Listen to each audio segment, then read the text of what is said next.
You don't need to know who I am, but you should know why I'm here. My grandpa, Stephen, is the author of a new exciting play called When the Break Happened in Orangeburg County. It's about our ancestors from when the break happened in 1865 until now. Many of my relatives are featured in the play, from my great-great-great-grandpa Stephen to my great-grandpa Stephen to my grandpa Stephen. Guess what my uncle and cousin's name are? Stephen. Go to www.thebreakinorangeburg.com to learn more. An online store has been created to honor those relatives and other families with products featuring the Break logo. Go to www.thebreakstore.com to purchase items today and help to produce this play, please. Welcome to a new podcast show about stuff. It's the show about stuff, the Stephen Davis Show. Here's you host, Stephen Davis.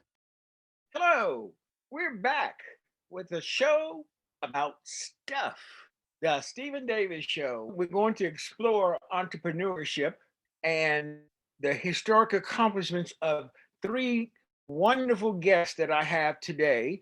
And going by age, we're going to introduce them. First, get Joseph Jackson. What's the company that you're CEO of again, Joe? Them Choice Technologies, LLC. And formerly you were the head of, what was the company again? Protelcon. Joe invented an everyday device that all of us use at some point in our lives, and that is the programmable remote control and the timer that's on your DVR that lets you set it so it records if you're away from home, and several other things. What was the other one? The one that people use every day when they wake up and the first thing that they click? Is the remote control. And I must say that I had the privilege of being involved with from way back. And the next guest that I have on is John Atchison, CEO of John Atcheson's salon here in New York. Back in the 70s and 80s, if you were a Black upcoming woman or had made it, you went to Atchison salon.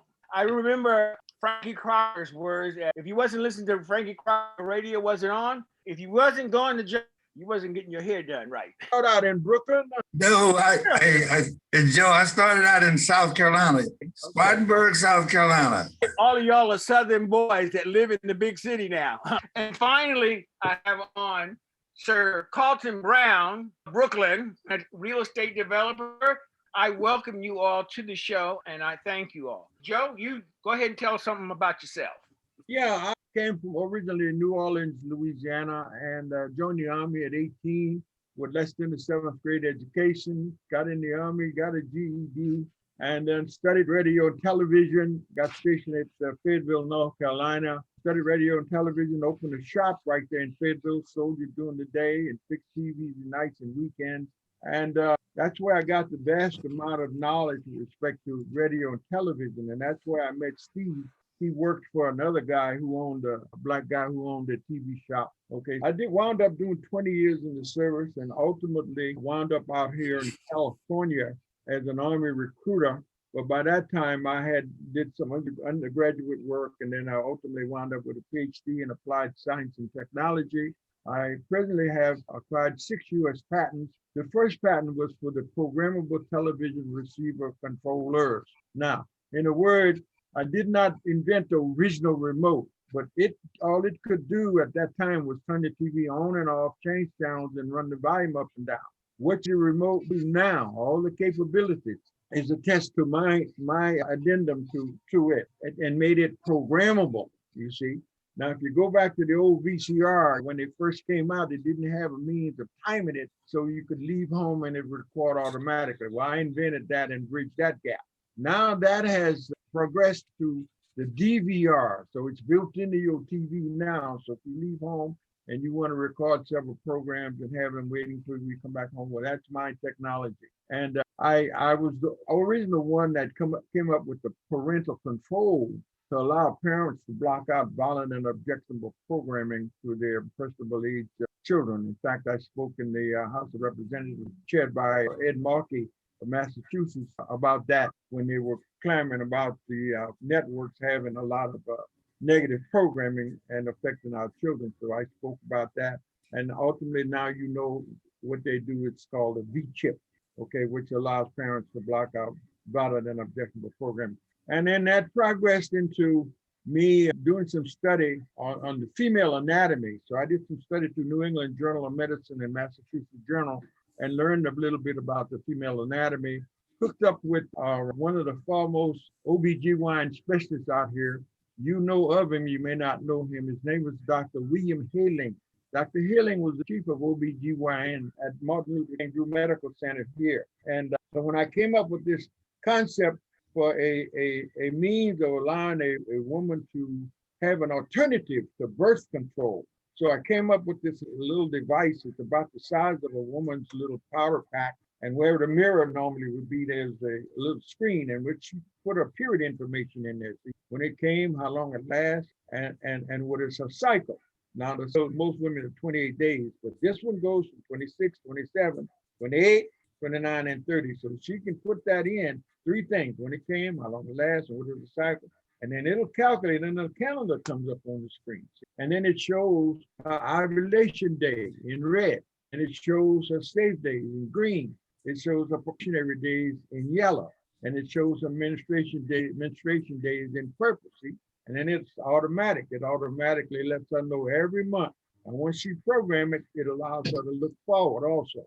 Say, for instance, if she'd like to get married 3 or 4 months time, want to stand and take a vow without her period on, and just allow her to look forward and choose a weekend that she know that she's safe and her marriage. And then off of that one, we have one that I presently have in Los Angeles Unified Schools. It's an app, but it's also made in a little handheld.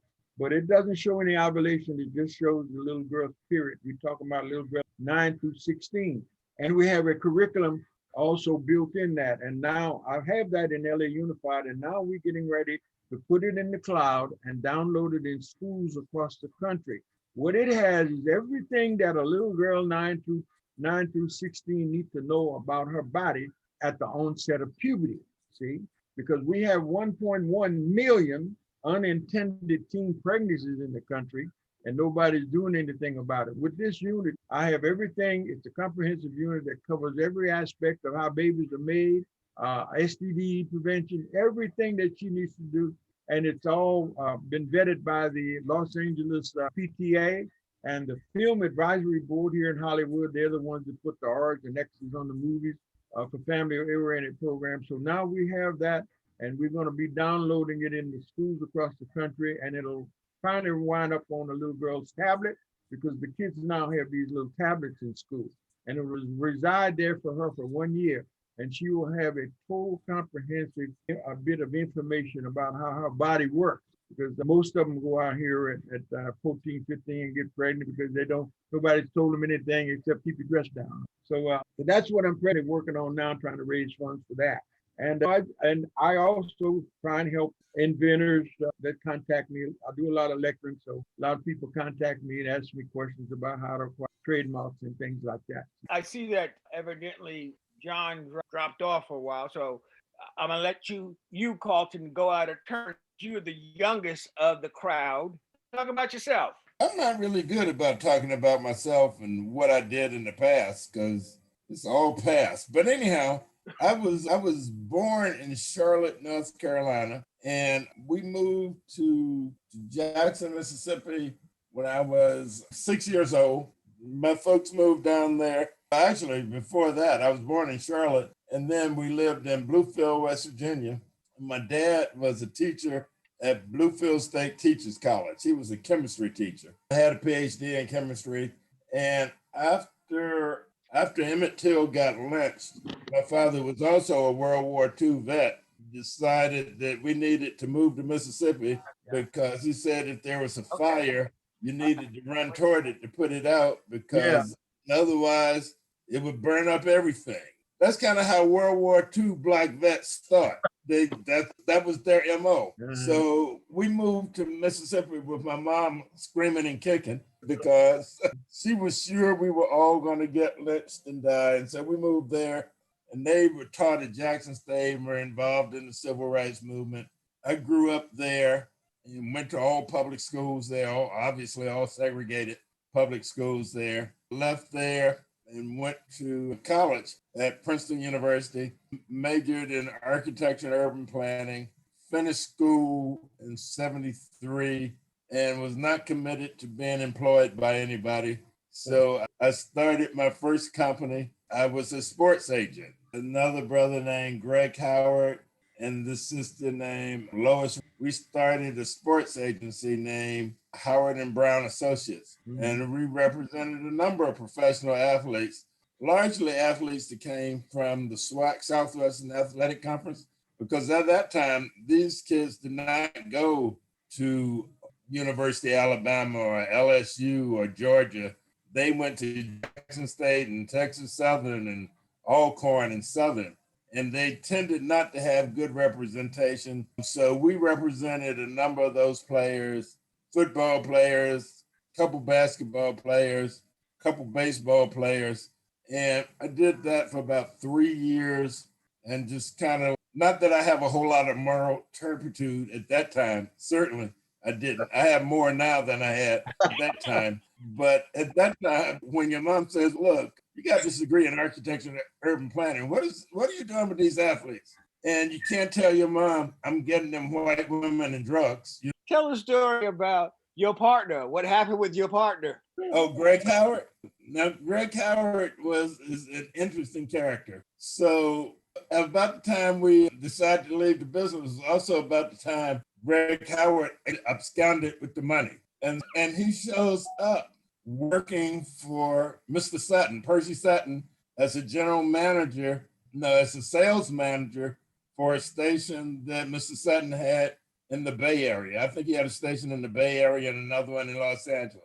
And Lois Wright, who had been our partner, also ended up working for Mr. Sutton. And Mr. Sutton says to Lois, we're number one in the market in the Bay Area, but for some reason our revenues just seem really down. I don't understand that. Mr. Sutton was just a really proper gentleman, never broke a verb, never raised a voice. And so he says, he used to call Lois attorney, Counselor Wright. Counselor, can you please go out to San Francisco and report back to me what's going on there?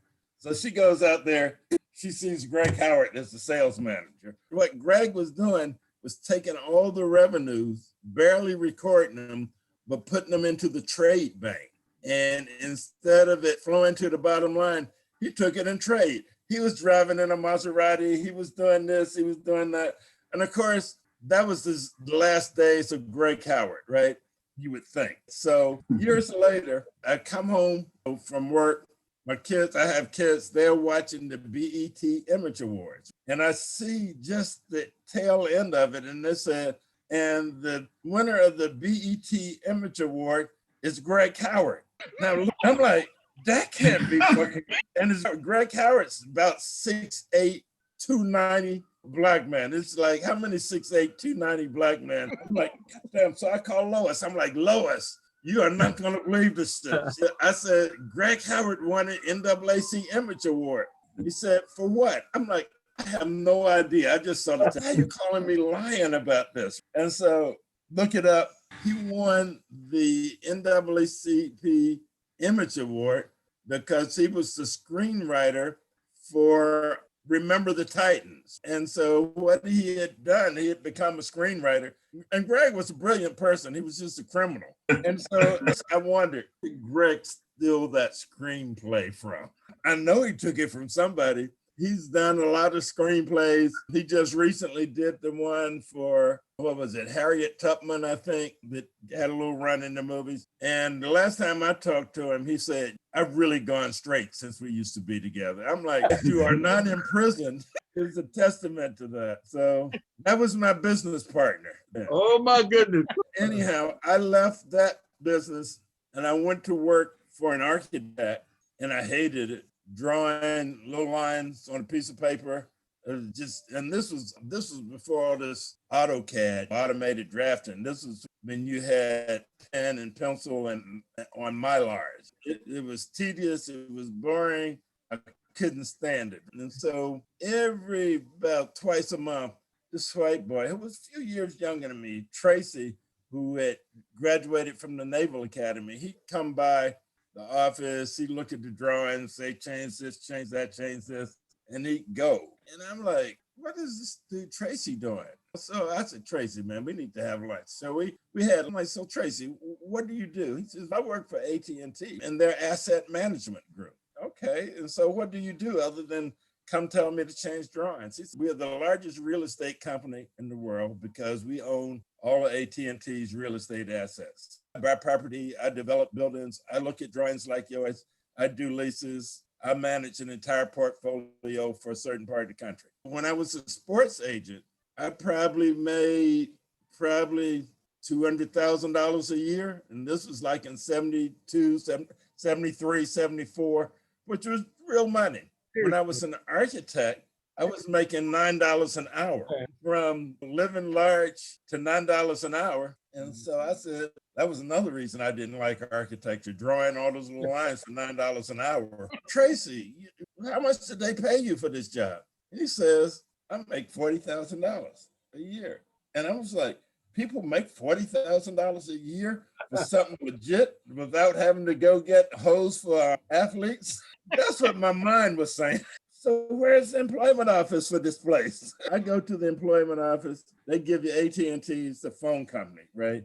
They give you a little test. Can you spell cat? What's 4 plus 4? What's 3 times 3? And so everybody, I think, passes the test because the phone company employed everybody. You could be on the switchboard plugging in things. So they said, you pass a test and we're going to see what kind of jobs we have for you, and say, what are you interested in? I said, I'm interested in asset management, right? And they're like, asset management? Who told you about that? And I said, there's something I've always wanted to do, work in asset management. I have a degree in architecture and planning, work for an architecture firm.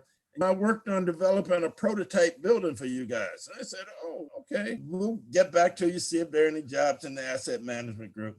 They get back to me a little later. They say, we don't have any jobs in the asset management group, but we can start you in something else. I'm like, no, I'm not interested in that. Literally, a couple of days later, New York Times, the AT&T has to sign a consent decree for not hiring Black people in management and not promoting them. I'm like, oh yeah, this game is coming to me now. So they called me back. They said, we think we have an opening in asset management. I'm like, okay. So I go up, they interview me. Back in the day, how offices were, you'd have a 40,000 foot floor plate with just nothing but little people sitting at desk. And some guy in the corner office that ran the joint, and the other little, so I go up there, it's a desk full of white men. I'm like, not a Black man, not a Black woman, not even a Black clerical worker. I'm like, oh, I see how this works. So they interview me. I get the guy's name, Bob Fleming. He says, oh yeah, I'd really like to talk to you. I think we might be able to find a place in this organization. So they send me back to personnel and they say they can offer me a job making $30,000 a year. Now this is less than the white boy was making, a lot less than I had been making, but a lot more than I was making at the architect's office. And I'm like, I can't do that. He says, what are you looking for? I'm like, if I can't make at least $60,000 a year, I just can't see changing careers at this point. They say, oh no, we just can't pay you that. You guys read the paper here and you've heard about the problem you guys have with the court.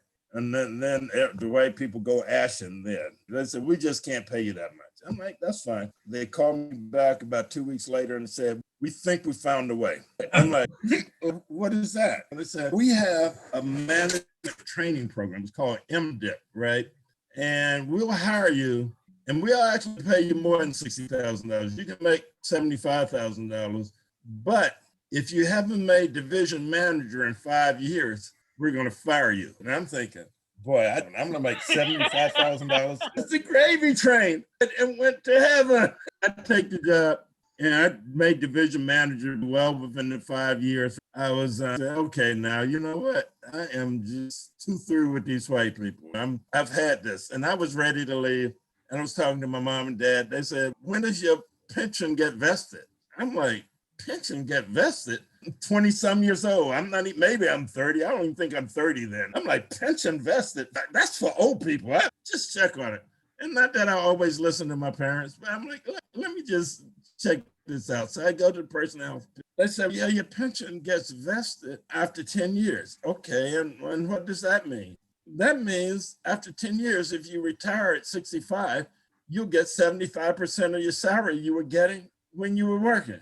I'm like, oh, that got my attention. So I worked there 3 more years, 10 years and a day. And I worked there through the time they were breaking up the phone company. I went to start up a new company called Bell Communications Research. I stayed there to my 10 years and a day. And I left. I started my own business, and I've been in my own business ever since then, since that was 1986. And so I've been doing real estate development, sometimes successfully, sometimes unsuccessfully. What I always tell young people I talk to is, I say, look, let me just tell you this. I would venture to say 70 to 80% of the things I've ever tried didn't work. But the other 20, 30%, they were grand slams, worked out fine. And so not working or failing on something should just like really not deter you. And if you're succeeding on everything, I just think you've probably set the bar too low. And I've done work here in New York. I've done buildings on my own account in Harlem, at Battery Park City, in Brooklyn, probably, I don't even know, probably a few $100 million for work, $300-400 million.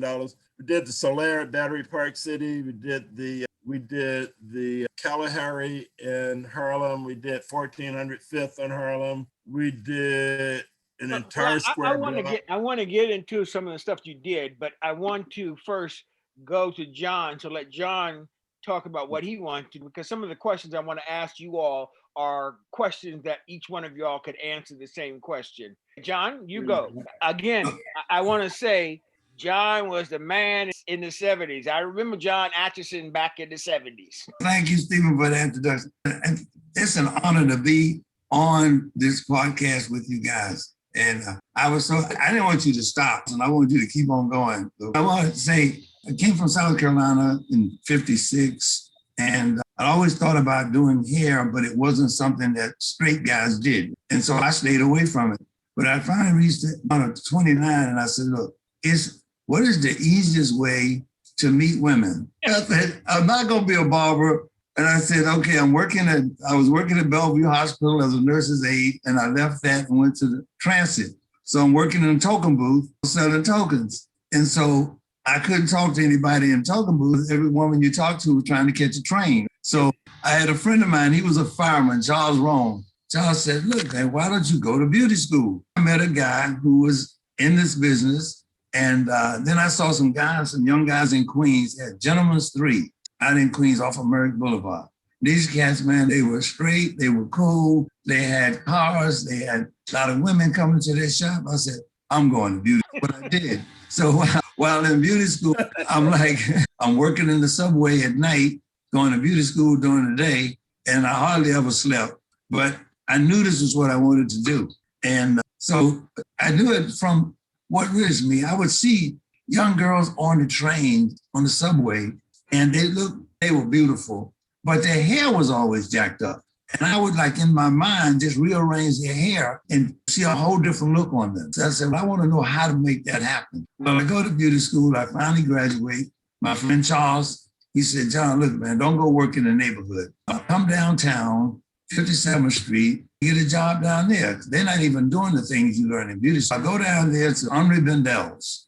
Now, back then, they had four sections. They had the white section for white clients, the black section for black clients, then they had the Hispanic section for Hispanic clients, and then the Asian section for Asian clients. You talk about segregation. I couldn't get hired there, but I remember passing a shop on Madison Avenue at 68th Street called Vidal Sassoon's. At that time, they didn't have anybody working there that was black. I found out. I went there to be interviewed, and the manager, who I later found out was a black guy, he was very fair-skinned. He looked like he was Jewish. He was on the edge of passing. He let me know who he was later on. I went in and we interviewed, bam. So I said to myself, sooner or later, as you were saying, Carlton, they're gonna need to hire someone Black because it's against the law. I kept going back, and I would go back every month. For 7 months, I would go back and be interviewed. During that time, I bought scissors that Sassoon had put out. I bought a book that he had written, and I started cutting hair, turning the page in the book and cutting what I saw in the pictures and cutting anybody's hair who would let me. I finally got in, and Edward, the manager, said, I made it hard for you because I wanted to see how bad you really wanted it. And I knew when you got in, these guys in here were going to make it hard for you. Anyway, I went through this training program of sweeping floors and shampooing and running errands and all this stuff. But I'm learning how to cut hair. I'm learning how to cut white women's hair. I'm learning how to cut Black women's hair. And I'm learning Asian. And I get this technique down. And after a year, close to about a year and a few months, I graduated to have my own chair and began to cut hair and build a clientele. My thoughts were two things. What I had learned, I realized I didn't know anybody in our community that was doing hair this way, was cutting hair with these techniques. Now it's all over. So I said, I'm going to start a business. I'm going to create job and train my stylists the same way I was trained.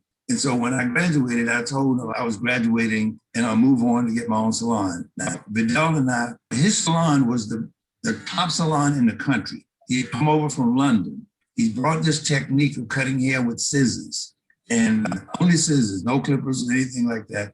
He wasn't teasing their hair. He wasn't making hair high up on top of women's head. He was cutting it in a way where the hair moved, it was dramatic, and very few people could do that. So I'm learning from the best people in the business how to cut this hair this way. So I moved on up the ladder. I made the artistic team. And then eventually they needed a manager. So Vidal thought I was strong enough to do that. So he promoted me to manager. So now I'm managing 3 shops in Manhattan. And not knowing anything about managing anything, not even managing myself, because I was having fun along the way. I said there were women, right? I was having a ball. And then I realized that's not my goal. My goal is to create job opportunity. And the only way I was going to do that was have my own. Because these people were not going to hire anybody Black. Now, I did. I brought in my barber. He got a job there, Philip Jackson. He became a barber at Sassoon's. A young lady I met at White Castle, she was going to beauty school. I brought her in. And several other guys that I knew that wanted to get into the business but learn at the top level, I brought them in. My cousin was a hairstylist. In fact, he did the hair for Superfly. And so he came in and he learned that technique. So then later on, his mother and him and I, we opened up the first shop on 55th Street. Now, 55th Street was a hot block. You had Lloyd Price had an office there. Reginald Lewis had an office on that street. And then you had William Morris Agency, and all of the entertainers that they handled, the Black entertainers, would come past the shop. So we were in a strategic spot. Like you were saying, Stephen, people were coming to get these John Atchison haircuts. My goal wasn't so much to create these looks as much as it was to train people to create them. So I started teaching. And then I met a guy named Philippe Bascon. And he came and he said, John, we should go on the road and teach haircutting. So then we started going to trade shows and teaching in Chicago and Atlanta, the Bronner Brothers show. And then I ventured out to London. I'm teaching wherever I go, I'm teaching haircutting. And I learned the teaching basically from teaching my own staff. And many of the people that I train now, we're good friends, they have their own business. I decided to put the instructions on video. I started recording these haircutting techniques on the VHSs. And then I would take them to the trade shows and then we would sell them. Many of the entertainers started coming to me. I met so many people. Let me just add this one thing in, John. I just want to add this for the audience. That in 1999, you were honored as being one of the 75 educators of the century. I was surprised in the sense that I didn't know they were doing the article and including me in it, number one. But what it did is confirmed that I had reached a level where people were recognizing my teaching skills. And it really came from hard work. I would go to London, I would go to Canada, wherever there was a haircutting class. Even though I learned from the best of Sassoons, I wanted to keep up. So I would travel. And so My cousin and I, we went there. Wherever I could get a class in cutting hair, and that's what I would do. And so having the opportunity to train my staff, it gave me a lot of practice. And so it came about not by me, I say, it wasn't a goal to be an educator. It was my goal to be able to train my staff so that they could do what I did and do the clients that came into the salon at a quality level, be professional. They had to wear uniforms. They had to be on time. I got some great stories about that. And then they just had to be professional in the salon. There was no cursing, no fooling around. We took care of business, got the clients, and got them out. And then when I got saved, they really couldn't do a whole lot. I couldn't do a whole lot once I got saved. But I eventually turned the salon into what I call a Christian fellowship salon, where people could come and read Christian material and so forth. And they enjoyed it, man, because they said, those who knew me when I first started, and then they said, you're not the same guy. You changed. I got out of that era alive. People were dying, man. I'm telling you. I said, thank God I'm alive and I'm going to go straight. I want the audience to know that your wife was one that all three of us used to drool over. And you talked about the Superfly piece. Right. It's Sheila Frazier, who was in Superfly. And when I met her, Camille Cosby and Bill Cosby, they were clients of mine. In fact, I was their personal hairstylist for years and still to this day. But the thing about it, she sent Sheila to me. She said, you got to go see my hairstylist. So Sheila came in and I consulted with her and I fell in love with her immediately. I didn't even remember the movie, even though I saw it, but that was years ago. What impressed me about her was that she was talking about the Bible. And I just started reading about it. And I said, I never met a woman this fine talking about God. And so, because the women I knew talking about God, and I wasn't talking to them about God, but this woman was persistent. That began our relationship. And that was the basis of it. She lived in California, of course, and I lived in New York. So we would communicate. I said, when I come to California, I'll cut your hair.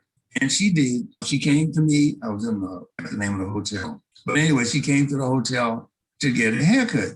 So I would go back and tell the guys, man, I cut you in my hotel. And they said, yeah, okay, what else? I said, that was it. It was always that. I mean, like, you put God up and said, okay, hands off, that's it.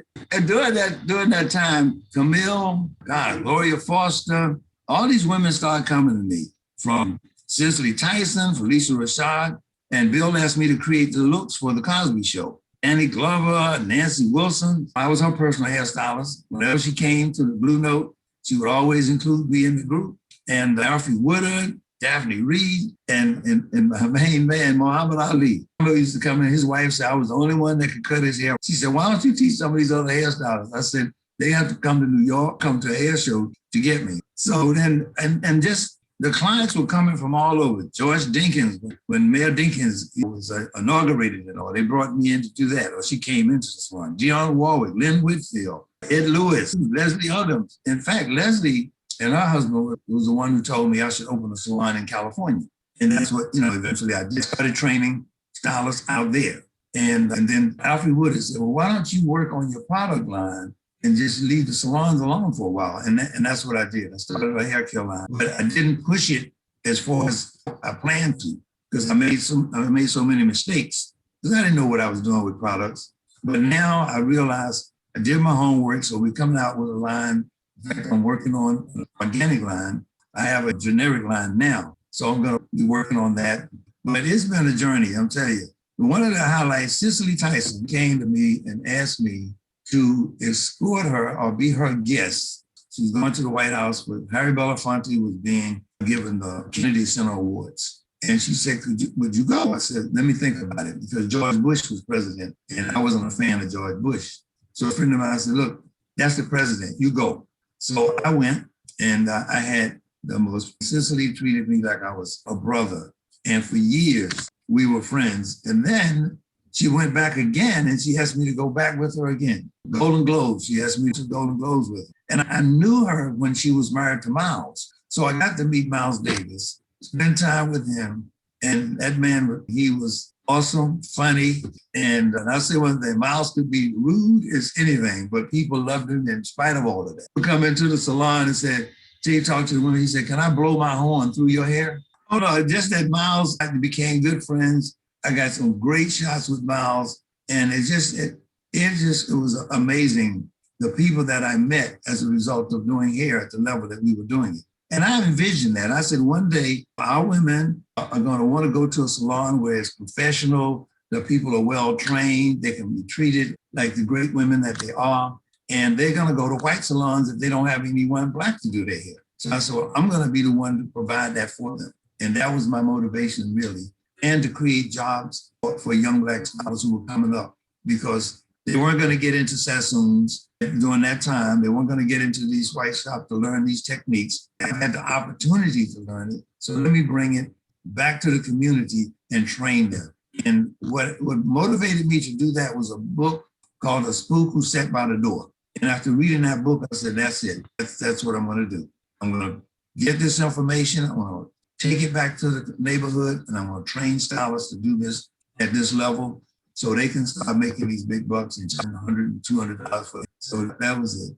Fantastic story. I have to thank God for the opportunity that I've had. And like once I got into ministry, I started preaching to the clients along with doing the hair. So I tell them, you can feel good on the outside and leave here knowing Jesus as your Lord and Savior. So you're going to feel good on the inside as well. So I remember after I left Burgess TV service, Joe, and that's because Burgess wouldn't pay nothing. I got a job with the North Carolina Natural Gas at the time as a meter reader. Now, understand, being a meter reader in the summer is not bad. But in the winter, I had gotten married, got an account with Household Finance. One day, I'm in Household Finance making a payment, and the manager, white manager, came out front and said, do you want a job here as a management trainee?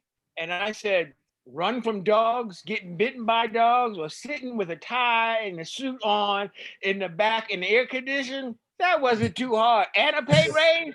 After I took the job, I discovered the reason why I was hired, Household had defined Blacks to get into management training program. And that's why he hired me. I learned when an opportunity comes, you walk through the door. Yeah. Don't care how you got the job. The fact is that you keep going. Yeah. That's what I see all of you gentlemen have done in your life. Yeah. Tell me, from you all's perspective, and I'm going to start with the oldest again, Joe, what were some of the hardest obstacles as being an entrepreneur you faced? In North Carolina, I found that when my first little shop burned down, and the suppliers there that sold me parts all got together and gave me a line of credit, and I was able to start again in the mart. When I look at white people, man, I've seen some white people that I wouldn't be where I am now had I not stood on their shoulders. Okay. And then I've seen some up on the corporate level where I am now. I don't have access to serious capital. And so when I look at what holds us back right now is access to capital. And then another thing I find that one of the biggest problems we have, a lot of our social organizations, Black social organizations, all the big ones, they have gatekeepers. So it's so hard to get to the principal to let them know that you have something that's viable that they can get involved in and get behind. And it took me a long time to get in Google where you could see what my inventions are. And I'm a live inventor. My technology is all over the world, but just trying to get through gatekeepers to get to where you can make a serious decision on a high level. And those are some of the things that I have suffered and still suffer, because there are a lot of people that would support what I'm doing, trying to deal with this 1.1 million unintended teen pregnancies in the country that's been pervasive for years. Okay, and so that's the problem. Just trying to get out there, let people know what you're doing, and then collectively we can help solve some problems. So that's how I see. Carlton, I know that you're the man who raises lots and lots of money. What are some of the obstacles that you faced along the way in doing that? More obstacles than you can say. I used to tell my wife, I got to go get my knee pads out because I'm going begging and I can't tell you what else I might do. So the thing is, raising money, clearly, African Americans having access to capital is a huge challenge. I don't think is that we have a shortage of ideas or a shortage of determination or bad work habits. I think we've got all those sort of things. And the capital markets at a certain scale just haven't been open to us. For my projects, I tend to have to raise a lot of capital in the combination of debt and equity, et cetera, et cetera. And so for the first really large project that I did on my own account, guy, old Jewish guy, really nice guy. He must, how old he was? He must have been in his 90s, and he had more money than the law allowed. And I needed, this was for 1400 Fifth, a project, about a $50 million condominium deal that was going to be the first affordable green condominium in the country. And I needed to get over a hurdle to get to a closing. I needed someplace between $500,000 and $1 million. And someone introduced me to this guy, and I went to see him, and I talked to him. And the thing that he got, because, and this is a sort of interesting thing, I was just talking to someone else about this. He was a Holocaust survivor. And Jewish people that were Holocaust survivors have a whole different attitude about struggle. And so when I came to him and was telling him my story and what we were trying to do, he put me through some changes. But he essentially wrote a check for $600,000. And, I had to pay him back. But the main thing he wanted to do was for me to come talk to him. So I'd have to have breakfast with him 2 or 3 times a month. And I learned more from that, from talking to him, just about how these things work and getting introductions to other places. And so on the one hand, just running into that angel, that's the Lord. That ain't me. Yeah. That's the Lord at work. And so one, running into that angel gets you to a certain place. But then what you have to do is build on that. You have to build a track record. You have to build a track record of success so you have a more compelling story to tell. Yeah. And so over time, I had more compelling stories to tell. I think about the other people that were helpful. Frank Borges, who at the time was the treasurer for the state of Connecticut, right? And he was the sole trustee. And when I met Frank, I was trying to raise money to buy multifamily housing developments. And I went to Frank, and Frank says, I like what you're doing. Let's do this. He put me together with an advisor there. And every deal I took to the advisor said no. So Frank called me one day and says, how come you haven't done any deals? I'm like, your advisor keeps turning me down, says every deal's bad. So he says, can you be up here in Hartford tomorrow? I'm like, sure, Frank. So he says, I want you in my office at 8 o'clock. And I got to be at Hartford at 8 o'clock in the morning. That means I got to drive because you can't catch a train from New York and get to Hartford by 8 o'clock in the morning. So I drove up to Hartford in Frank's office at 8 o'clock, and he brought in his advisor. It was a guy from AE, Aldrich, Eastman and Wallet. And he said to the guy named Marvin, he says, Marvin, which part of this you do not understand? I said, I wanted to do deals with this guy. You haven't given him any money. He's brought you a bunch of deals. Which part of I want to do deals with this guy is that you don't understand? And he says, well, Mr. Borges, I understand. No, he says, you don't understand because it's been 6 months and not a single deal has been done. And so I'm going to call you in here again in a month. If there are no deals done, that'll be the last time your company does business with the state of Connecticut. And so we got 2 deals done in a month, right?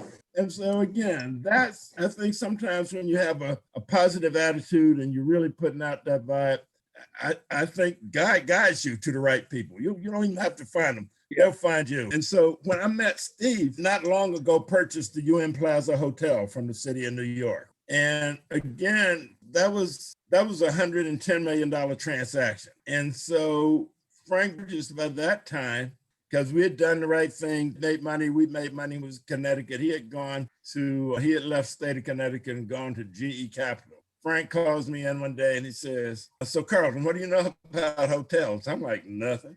He says, I got a guy who's one of my clients, GE Capital clients, a guy named Mr. YSMO. He was one of the 5 wealthiest people in the world, Hong Kong business person. And this was before everyone in Hong Kong knew that the British contract with China was going to run out and it was going to go back to Chinese control. And so the Hong Kong billionaires were trying to get as much of their capital out of Hong Kong as they could into the West. And he says, Mr. Lowe, he wants to buy hotels here in the United States. Can you help him? I'm like, yeah, I don't know anything about hotels today, but give me 3 weeks and I can have an intelligent conversation with him. So about a month later, I get a call from Mr. Lowe. Frank and I are talking. He says, look, I want you to go get these hotels for me. And I'm still thinking, is this real? So it was in 92 or whenever it was that David Dinkins finished his term and Giuliani became the mayor. When David Dinkins was there, I tried to get a meeting with David Dinkins about buying the UN Plaza Hotel. Now I got Mr. Lowe's money behind me in spite of probably having raised $300,000 for David Dinkins when he was running for mayor. Plus, we were doing a lot of development out here in Brooklyn. When he had run, we had just given our workers days off and paid them, and they took people to the polls.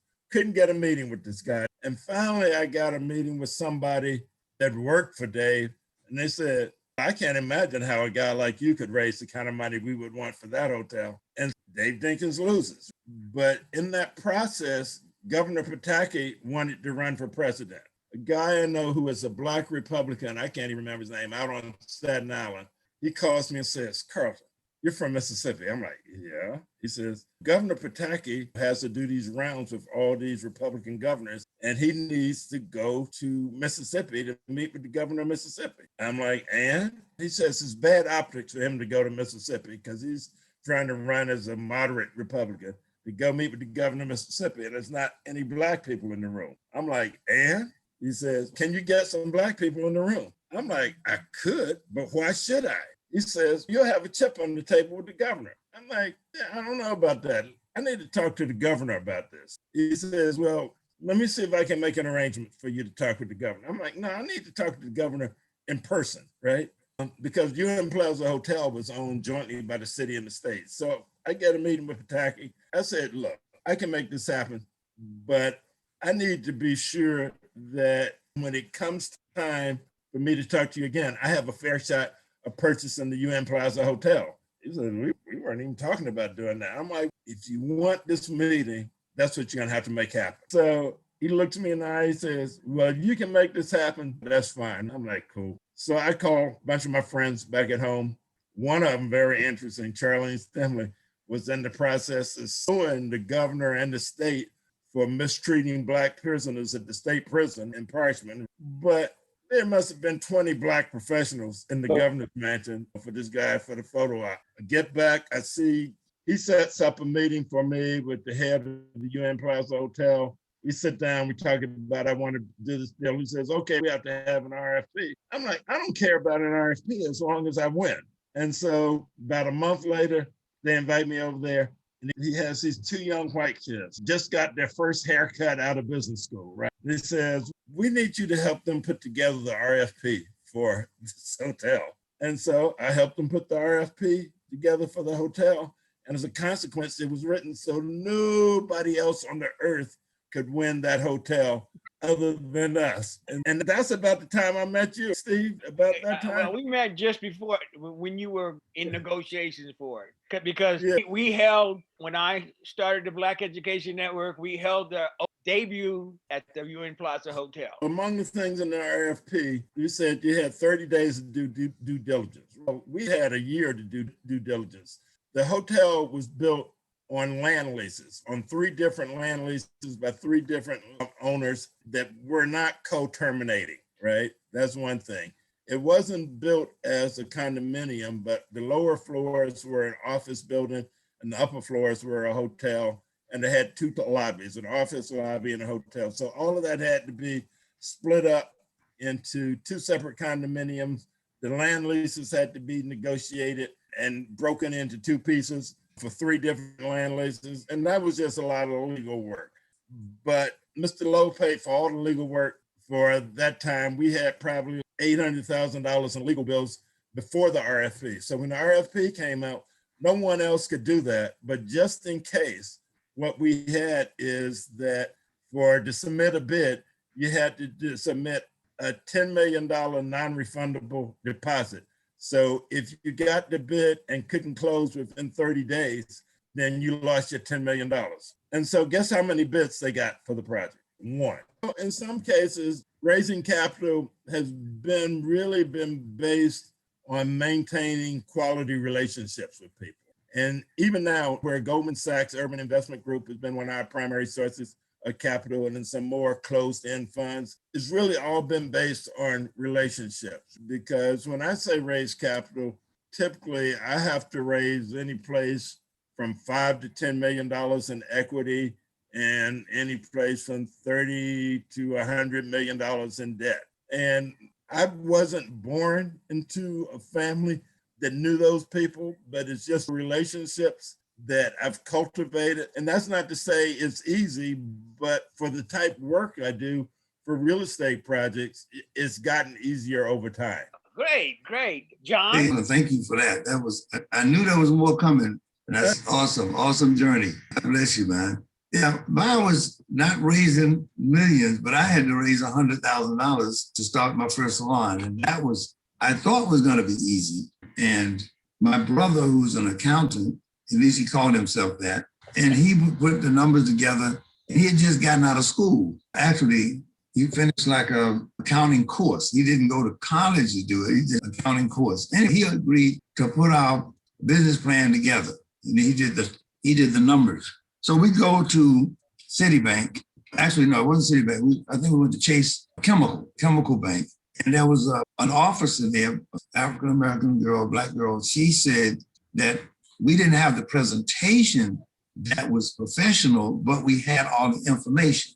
And so she said, I'm going to approve it. Her superior came and looked at the situation, and she said, no.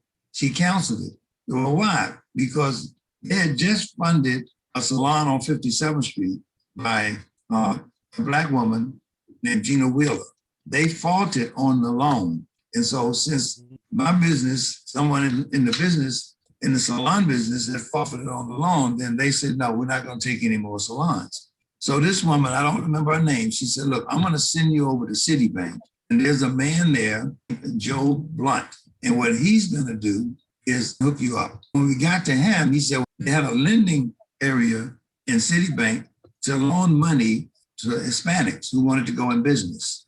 So he put us in that program, and we were able to get the $100,000. So we get the money there, and we started the construction, and I'm trying to help my people. So now I hire a construction guy I went to high school, went to Commerce High School with, and he said he was in the construction. I said, good, man, I'll hire you. You can build my salon. This guy had the ceiling looking like had waves in it. He was using clothes hangers to support the framing for the ceiling. The doors were uneven. So when I ordered two glass doors for the entrance, they couldn't fit in the frame because he didn't measure it out. I gave him all this money and the thing just went, it was a mess. So we had to bring in another construction firm to redo practically the whole salon. We got through that. Now I go to California, I want to open a salon in California, and I got to raise money for that.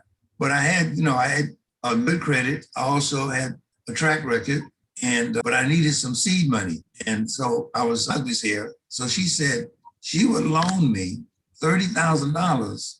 Okay, I first had to get a loan from the bank. And if the bank approved me for $100,000, she would loan me 30. And I said, no problem. I knew we could do it.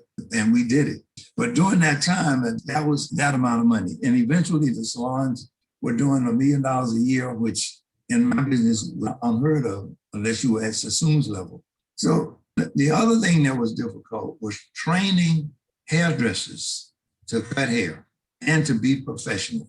And I had many times I had to send people home. People try to destroy the business because they didn't want to go along with the rules. They would break the rules. And then when they told me, do one in California, now I got stylists I got to train out there and New York. And this was every other week I would fly from New York to California. In California, go straight to the salon. At the end of the week, I finish. Then I'm catching a flight back to New York. And I went to this acupuncturist, and I was getting tired from flying back and forth. And this was back in the day of People Airlines for $99 round. So he said, if you keep up this pace, you're going to be dead in 3 to 4 years. I said, okay, we're going to have to do something about this. So that's when I said, I need to train a manager, someone who can handle it. So my son wanted to live in LA, and my daughter wanted to live in LA. And so I trained them. And my daughter didn't, after she was dealing with the hairdressers, she said, these hairdressers are driving me crazy. But my son had the personality to deal with them. And thank God for him. I'm telling you, he did it until eventually he wanted to go into his own thing. And I found a woman out there Frances, who started to manage. And then we had the computers come in so I could keep track of the money and the numbers. And that was something Vidal told me when I left him. He said, look, John, learn the numbers. And I didn't do it. And I suffered as a result. But eventually you have to know the numbers. You won't be in business long. So anyway, so now I got managers. I don't have to fly out there as often as I can be in New York. But the biggest thing that happened to me during that time was building a relationship with my present wife, Sheila Frazier. And eventually after 29 years, and she said yes. And it's been wonderful.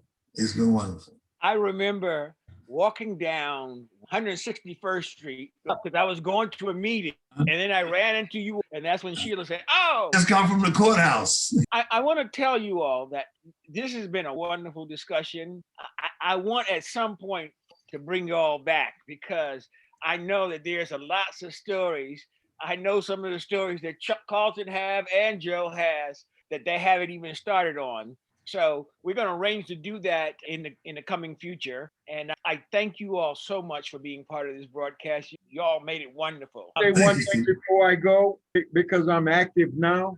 Anyone that would like to know what I'm doing, just Google Dr. Joseph Jackson Inventor. Okay, and then hit images, and then you're going to see all this stuff. Okay, thank you very much. I was going to ask you all, do you all have any way that you all want people to contact you if you're still doing business, especially money people, Carlton? Yeah, what is my email address? Carlton at directinvestdevelopment.com. I will put it up on the screen. Okay, thank you all so much for being on this broadcast, and thank you all for tuning in. It was a wonderful experience, and I look forward to having another show. The show next week is going to be with Audrey Edwards, who wrote a book entitled American Runaway. It's a show about getting away from America on July 19th, 2017 from Donald Trump. It's an interesting book, and it's going to be an interesting show. See you next week. Bye. Thank you for tuning in this week. Hope you enjoyed this show about stuff. See you next time. Visit the New Federal Theater's website at www.newfederaltheater.com to see upcoming performances and to donate today.